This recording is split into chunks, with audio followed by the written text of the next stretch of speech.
بلوچستان کی نئی کابینہ کو حکمران جماعت بلوچستان عوامی پارٹی سے تعلق رکھنے والی 2 خواتین اراکین اسمبلی نے نہ صرف تنزیہ مبارکباد دی ہے بلکہ یہ سوال بھی اٹھایا ہے کہ کیا وہ خواتین کو نمائندگی نہ دینے پر بلوچستان کی حکومت کو طالبان کی حکومت کہیں، اور کیا خواتین صرف مردوں کے لیے تالیاں بجانے کے لیے اسمبلیوں میں لائی جاتی ہیں۔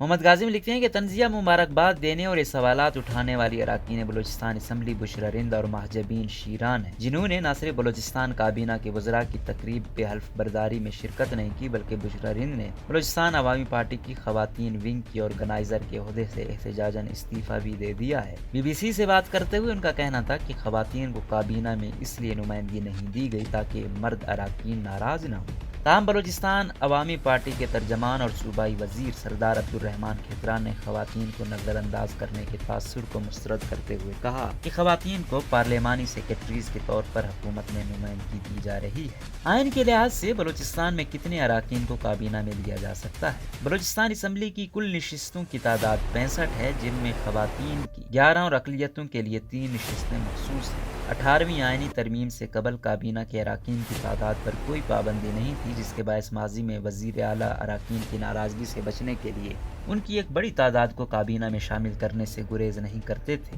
لیکن 18ویں آئینی ترمیم کے بعد کابینہ میں 19 اراکین سے زیادہ نہیں رکھے جا سکتے، جن میں 14 وزیر اور 5 مشیر شامل ہوں گے۔ تاہم دیکھنے میں آیا کہ 18ویں آئینی ترمیم کے بعد سے بلوچستان میں بننے والی صوبائی حکومتوں میں خواتین کو تاحال کابینہ میں نمائندگی نہیں ملی۔ سن 2018 کے عام انتخابات کے بعد جب جام کمال کی حکومت بنی تو انہوں نے بھی کسی خاتون کو کابینہ میں شامل نہیں کیا، جبکہ موجودہ حکومت کی کابینہ میں بھی کسی خاتون رکن کو نہیں لیا گیا، جس پر نہ صرف خواتین اراکین ناراض ہیں بلکہ مخلوط حکومت میں شامل سب سے بڑی جماعت سے تعلق رکھنے والی بعض خواتین نے اس کا برملا اظہار بھی کیا ہے۔ 19 رکنی کابینہ کی حلف برداری کے فوراً بعد سماجی رابطوں کی ویب سائٹ ٹویٹر پر مہجبین شیران اور بشرا رند کی تنزیہ ٹویٹ سامنے آئیں۔ مہجبین شیران نے کہا کہ مردوں کے غلبے پر مبنی کابینہ کو مبارکباد، 14 وزراء اور 5 مشیروں میں ایک خاتون بھی نہیں۔ یہ اس بات کی عکاسی ہے کہ پدرشاہی زندہ اور توانا ہے۔ یہ ایسے وقت میں ہو رہا ہے جب خواتین کی عوامی اور سیاسی معاملات میں شرکت وقت کا تقاضا ہے۔ بشرا رند نے کہا کہ پاکستان کی سب سے بڑی مردانہ کابینہ کو مبارک ہو۔ یہ مرد خواتین کو بااختیار بنانے کی صرف بات کرتے ہیں، جبکہ یہ سال پوری دنیا میں خواتین کو بااختیار بنانے کا سال تھا۔ بلوچستان مردوں کی بالادستی والے معاشرے میں خوب ترقی کرے گا۔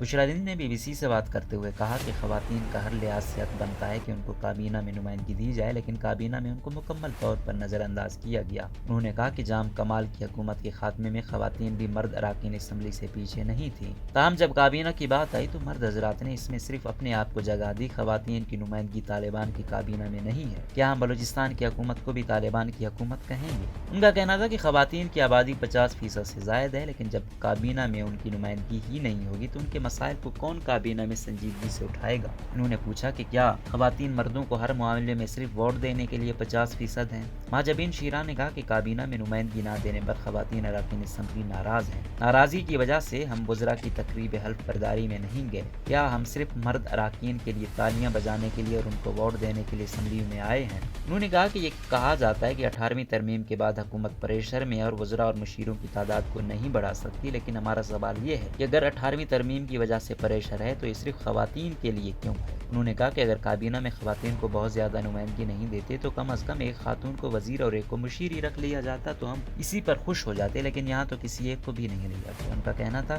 کہ فیصلہ سازی کا اصل فورم کابینہ ہی ہے، اور جب اس میں نصف سے زائد آبادی کی نمائندگی ہی نہیں ہوگی تو ان کے مسائل پر کون بات کرے گا؟ حکومت کا کیا کہنا ہے؟ بلوچستان کی مخلوط حکومت میں شامل سب سے بڑی جماعت بلوچستان عوامی پارٹی کے ترجمان سردار عبدالرحمان کھیتران نے اس تاثر کو سختی سے مسترد کیا ہے کہ خواتین کی کابینہ میں نمائندگی نہیں ہے۔ انہوں نے کہا کہ 18ویں یعنی ترمیم کی وجہ سے کابینہ میں بہت زیادہ وزیر اور مشیر لینے کی گنجائش نہیں ہے، تاہم خواتین کو پارلیمانی سیکرٹریز کے طور پر منتخب کیا جا رہا ہے اور ان کا عہدہ وزیر اور مشیر کے برابر ہوگا۔ سردار عبدالرحمان نے بتایا کہ مجموعی طور پر 8 پارلیمانی سیکرٹریز میں سے 3 خواتین ہوں گی۔ انہوں نے کہا کہ پارلیمانی سیکرٹریز کے طور پر خواتین کو حکومتی امور سر انجام دینے اور فیصلہ سازی میں بھرپور موقع دیا جائے گا۔ بلوچستان میں حکومتی فورمز میں خواتین کی مناسب نمائندگی کیوں نہیں ہے؟ بشرا رند کا کہنا ہے کہ بلوچستان میں فیصلہ سازی کی حکومتی فورم سمیت دیگر اداروں میں خواتین کی نمائندگی اس لیے نہیں ہے کہ یہاں مردوں کی بالادستی بالادستی والا معاشرہ ہے۔ محجبین شیران نے کہا کہ خواتین لیاقت اور قابلیت میں مردوں سے کسی طرح کم نہیں ہیں، لیکن یہاں بالادستی کی وجہ سے مرد خواتین کے مقابلے میں اپنے آپ کو زیادہ لائق فائق سمجھتے ہیں۔ بلوچستان اسمبلی کی سابق اسپیکر اور سابق وزیر راہیلہ درانی نے کہا کہ وہ اس پہلو کی طرف نہیں جائیں گی کہ خواتین کی ہر فورم پر نمائندگی کیوں نہیں ہے، لیکن خواتین کو کابینہ سمیت ہر فورم پر مناسب نمائندگی ملنی چاہیے۔ انہوں نے کہا کہ یہاں جتنی بھی حکومتیں آئیں ان میں نواب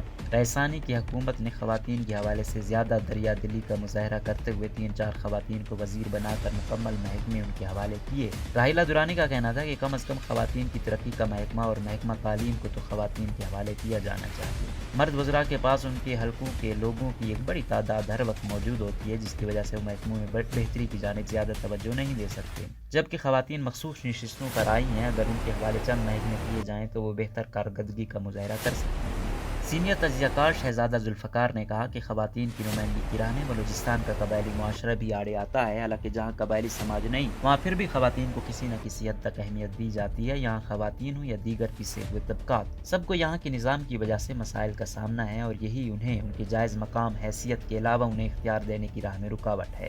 وفاق اور باقی صوبوں میں کیا صورتحال ہے؟ سینئر تجزیہ کار شہزادہ ذوالفقار کا کہنا ہے کہ پاکستان میں ہر جگہ خواتین کی آبادی کی مناسبت سے کابینہ اور فیصلہ سازی کے دیگر حکومتی فورمز پر نمائندگی نہ ہونے کے برابر ہے۔ تاہم وفاق اور 2 صوبوں میں ان کی نمائندگی نام کی حد تک کابینہ میں موجود ہے۔ ان کا کہنا تھا کہ وفاقی حکومت کے علاوہ جن دیگر صوبوں میں نام کی حد تک خواتین کی نمائندگی ہے ان میں سندھ اور پنجاب شامل ہیں۔ پارلیمانی سیکرٹریز کی حد تک تو خیبر پختونخوا میں خواتین کو نمائندگی حاصل ہے، لیکن جہاں تک وزیر اور مشیر کی حیثیت سے کابینہ میں نمائندگی کی بات ہے تو بلوچستان کی طرح وہاں بھی خواتین کو کابینہ میں نمائندگی نہیں دی گئی ہے۔